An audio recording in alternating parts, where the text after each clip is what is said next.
तर मुंबईत मुसळधार पाऊस सुरूच आहे। दादर टीटी भागातील दृश्य आता आपण पाहणार आहोत। दादर टीटी परिसरात मुसळधार पाऊस सध्या बरसतोय। अर्धा बस स्टॉप जो आहे तो सध्या पाण्याखाली गेलेला आपण पाहतोय।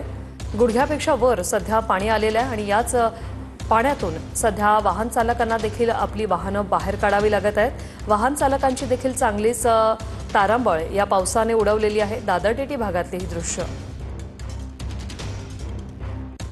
तर मुसळधार पावसाचा दक्षिण मुंबईला फटका बसलेला आहे। भेंडी बाजार, मोहम्मद अली रोड या परिसरात पाणीच पाणी साचलेलं आहे। संपूर्ण मुंबईच या पावसाने चांगलीच तुंबलेली आहे। हॉटेल्समध्ये देखील आता पाणी शिरायला सुरुवात झाली आहे। माटुंगा स्टेशन ते दादर स्टेशनमधील हिंदू कॉलनी परिसरात पाणी साचल्याने रस्त्याला तळ्याचं स्वरूप आलेलं आहे। दादरमधील हिंदू कॉलनी परिसराला तळ्याचं स्वरूप आलेलं आहे। अक्षरशः सर्व रस्ते जे आहेत ते आजच्या पावसाने जलमय झालेले आहेत।